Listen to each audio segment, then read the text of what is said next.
예, 이 얘기를 좀 지금부터는 해볼까요? 성난 민심, 부동산에 대한 성난 민심이 쉽게 가라앉지 않으면서 오늘 정부가 또 한 번의 대책을 내놨습니다. 제 기억이 맞다면 이번이 23번째 대책이 될 수도 있는데요. 수도권 13만 채 주택 공급 대책. 핵심은 일부 재건축 아파트를 높게 지을 수 있게 규제를 풀어주면서 공공주택을 늘린다는 겁니다. 전월세 시장이 불안해질 수 있다는 걱정도 있습니다만 올해 하반기 수도권 입주 물량은 약 11만호로 예년 대비 풍부한 상황입니다. 이와 더불어 공공임대 공급도 확대하여 2025년이면 우리나라 전체 임차 가구의 약 25%가 공공임대주택에 거주할 수 있게 될 것입니다. 오늘 핵심은 이제 강남을 비롯한 재건축 아파트 규제 완화인데 이현정 의원. 네. 만약에 정부 말대로 잘 된다면 지금 35층 규제가 걸려있는데 50층을 높게 줘서 거기다 공공주택을 좀 더 투입하겠다 뭐 이런 얘기입니까, 정부가? 그렇습니다. 오늘 정부가 발표한 공급대책 중에서 가장 핵심적인 게 이제 우리가 재개발, 재건축하는 거 있지 않습니까? 여기에 민간연과 함께 공공, 즉 LH나 SH, 즉 토지공사라든지 그다음에 이제 서울토지공사라든지 여기에 주택공사라든지 여기가 합류할 경우에 같이 어떤 시행사가 들어갈 경우에 현재 용적률이 한 250% 정도 됩니다. 그리고 이제 고층의 높이를 서울시가 3주택은 35층으로 제한해 놓고 있거든요. 이걸 용적률을 500%로 올리고 그다음에 층수도 50층으로 높게 해줄 수 있다는 이제 안을 먼저 제안을 했고요. 예. 또 하나는 이제 지금 태릉에 있는 태릉 골프장 있지 않습니까? 여기에 이제 그린벨트거든요. 이 그린벨트를 풀어서 거기에 이제 공급한다는 거, 또 용산, 몇 군데 상암동 등등 지역에 있는 이제 주택의 어떤 재건축을 한다는 것들 몇 가지 해서 약 한 13만 채 정도의 이제 공급 대책을 발표를 했는데 가장 핵심적인 제가 초기에 말씀드렸던 공공 재건축. 근데 여기에는 기본적으로 개발하게 되면 개발 이익이 있지 않습니까? 근데 개발 이익의 거의 90%를 정부가 가져가서 이거를 공공임대 쪽으로 투자를 하겠다는 거예요. 그러니까 실제로 어떤 면에서 보면 재건축하는데 재건축 업체에서 할 수 있는 수익은 약 10%밖에 되지 않는다는 그런 문제점이 있습니다. 그런데 대책 나오자마자 좀 삐걱인 걸까요? 정부가 이렇게 대책을 내놓은 지 채 몇 시간도 되지 않아서 서울시가 반대 입장을 밝혔습니다. 기본적으로 서울시는 민간 재건축을 정상적으로 가야 된다. 공공기관이 참여해서 사업을 주도적으로 가는 것은 재건축 시장의 여러 특성상 언밸런스한 문제다. 정부 정책에는 참여해서 가야겠지만 서울시에서는 공공 재건축으로 가는 것은 방향성 측면에서는 적극 찬성하기는 힘들다. 서울시는 그러니까 기존 입장 35층 이상은 안 되고 이 정부 정책에 힘을 실어줄 수 없다라고 얘기를 했다가 조금 전에 서울시가 꼭 정부랑 이견이 있는 거 아니다라는 입장을 또 재차 밝혔거든요. 저희가 이거 좀 어떻게 해석해야 됩니까? 사실 재건축 사업 추진이라는 거는 수익성과 더불어가지고 현실성 있는 사업들이 진행되는 것이거든요. 그러다 보니까 지금 시점에 높게 짓게 해달라고 용적률 늘려달라고 지금까지 이야기했던 것들은 보통 단지들의 사업성을 증대하기 위한 방안으로서 나왔던 것인데 지금과 같이 임대주택을 끼워 넣는 방식이라고 하는 것은 재건축 조합들이 원하는 방식이 아니기 때문에 결국 추진 자체가 굉장히 좀 불활성화될 것이다 이런 느낌이 지금 있고요. 그리고 두 번째로는 임대주택을 크게 늘리겠다는 김현미 장관의 아까 발표 같은 경우에는 뭐 사회적으로 받아들일 수 있을지 모르는 주장이겠지만은 지금 어떤 지역이냐에 따라 가지고 아주 극렬한 반대가 이제 나오고 있습니다. 예를 들어 마포 같은 지역, 정청래 의원이 해당 지역 국회의원인데 반대를 하는 입장을 밝히기 시작했고요. 과천도 지금 지자체장이 이제 반대 의지를 밝혔고요. 제가 거주하고 있는 노원구만 하더라도 지금 태릉 골프장 부지에 다량의 주택을 넣는 것에 대해 가지고 특히 임대주택이 주로 될 것으로 보이는데 거기에 대해 가지고 주민들이 자발적으로 지금 반대 집회를 조직하고 있습니다. 이번 주말에 하겠다고 하고 있는 상황인데 저는 어떻게 정부가 이런 발표를 하면서 아까 서울시와 이견도 노출되었지만은 사전 단계에서 아무리 비밀 유지가 중요하다 하더라도 여당 내에서도 반발이 나오고 지자체에서도 반발이 나오고 예. 서울시 같은 경우에는 강하게 이제 원칙을 들어서 해가지고 반대를 했다가 이제 철회하는 모양새가 나오고 사실 이게 이런 불확실성이 얼마나 중요하냐면은 지금까지 박원순 시장이 예. 재건축 재개발 추진이라든지 용적률 향상에 대해 가지고 반대해온 건 맞지만은 이 정책이 박원순 시장 사후에 급격히 무너지는 모습을 보게 되면은 그렇다면 박원순 시장이 지금까지 서울시장에 했던 수많은 것들 변화가 있을 거라고 다 예상하게 되는 것이거든요.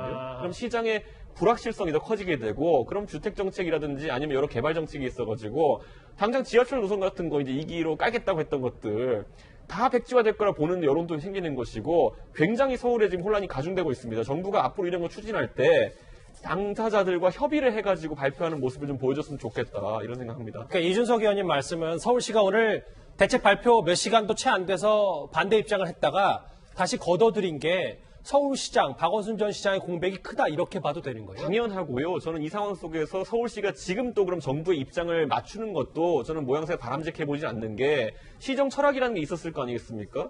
그때는 옳았고 지금은 틀리다 이렇게 간다고 하면은 서울시의 행정력 자체가 앞으로 상당히 열화될 가능성이 있습니다.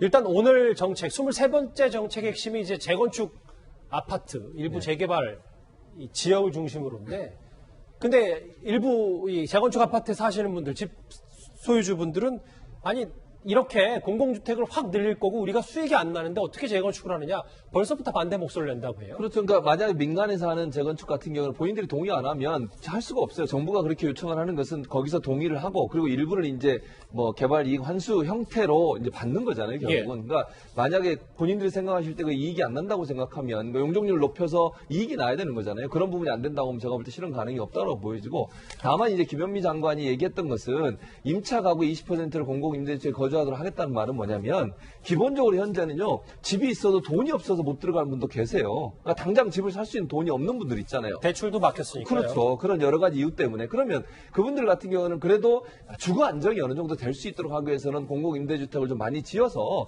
그분들이 정말 집에 쫓겨날 문제 또는 전세 기간 지나서 다른 집으로 옮겨야 되는 이런 고통 안 받고 사실 수 있도록 해드리겠다는 겁니다. 물론 거기에 대해 이제 반대 의견을 내신 분들 지금 뭐 누리꾼들 중에 올라온 분들 중에 본인은 정말 집을 갖고 싶은데 임대 살고 싶다고 했냐 이런 주장도 하시는 분도 있습니다. 충분히 이해합니다. 저는 그래서 그 기간 동안 가능한 집값이 떨어지도록 만드는 정책을 만들어야 돼요. 일단 공공임대주택 만들어서 당장 돈이 없는 분들이 그 주거 환경이 어느 정도 보장되도록 만들고 그리고 나 집값 전체가 떨어지도록 만드는 정책을 써서 그분들이 자가를 가질 수 있도록 만들어주는 것도 정부가 해야 될 일이죠.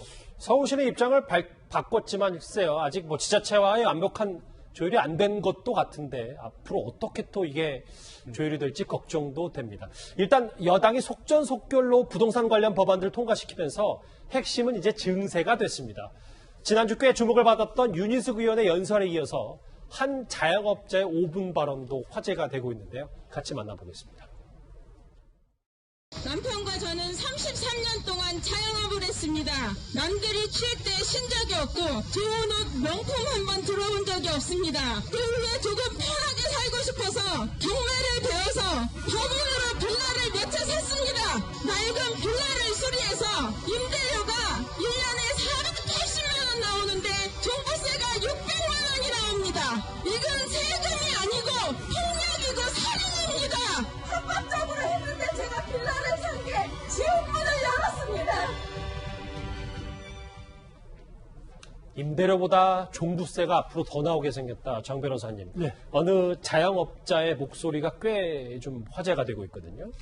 그러니까 2017년도 파리 대책을 통해 가지고 임대 사업을 많이 장려했습니다. 그래서 다주택자들이 그 임대사업에 등록을 하고 4년 내지 8년 만에 임대하면 보유세도 감면해주고 또 양도세도 감면해주고 그런 정책을 도입을 했거든요. 다만 이제 임대료만 5% 이상 올리지 마라. 그래서 많은 사람들이 임대사업자로 등록을 했죠. 예. 근데 지금 와가지고는 그거에 대해서 보유세도 감면 못 해주겠다. 양도세도 감면 못 해주겠다. 이렇게 되니까 임대사업자 등록했던 사람들은 이 정부의 방침만 믿고 이렇게 이 사업에 나섰다가 어마어마한 세금을 물게 된 거죠. 일단 뭐 시장의 반응, 뭐 정부가 계속 오늘 23번째 대책까지 내놨습니다만 뭐 임대사업자들 중심으로는 거센 반발도 이어지고 있습니다. 어쨌든 야당에서는요, 미래통합당 김종인 비대위원장이 인간의 본능에 반한 부동산 정책은 성공할 수 없다 이렇게 말하고 있습니다. 인간의 본능에 반하는 그러한 정책이라는 것은 성공할 수가 없습니다. 저도 과거에 지금보다도 더 엄청났던 부동산 투기를 제가 처리해 본 경험도 있습니다. 세법으로 우격 따짐으로 한다고 해서 이 문제가 해결일이 절대로 없습니다. 이준석 의원님. 근데 일각에서 이런 지적도 있어요. 다 아니라고 하면 도대체 야당은 그럼 부동산 정책 어떻게 해야 된다는 대안은 있는 건지. 이 적어도 부분이 예측 가능한 형태로 정책을 집행해야 되는 것이고요. 지금 여당이 하는 것들을 보면 경제 전반에 있어가지고 전격전처럼 충분한 수기와 구성원들 간의 합의가 되지 않은 것들을 밀어붙이고 있습니다. 아까 제가 그 자영업자분 부동산 투자하신 분 그분의 말을 들으면서 느꼈던 게 뭐냐면은 저런 비슷한 일이 이번 정부 초기에도 있었습니다. 예. 예를 들어 편의점을 하시는 분들 중에서 생계로 하시는 분들이 편의점을 3-4개 하시는 분들이 있어요. 하나로는 가게를 이끌 만한 충분한 소득을 얻지 못해서. 근데 편의점 3-4개 하시는 분들은 정말 자기가 사업 구조를 만들어서 하고 계셨는데 인건비가 상승하면서 그 3-4개의 편의점에서 사실 어떤 수익도 발생하지 않는 상태로 돌입한 경우도 있었습니다. 근데 그분들이 예측 가능성이 없기 때문에 피해를 본 것이거든요. 정부 정책에. 네. 지금 부동산 정책도 마찬가지입니다.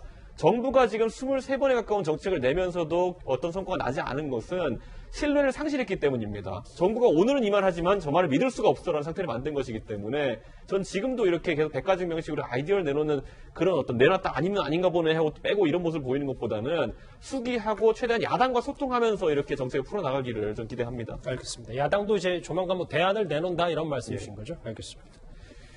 부동산 오늘 새로 추가 대책까지 저희가 하나하나씩 정리를 해봤습니다.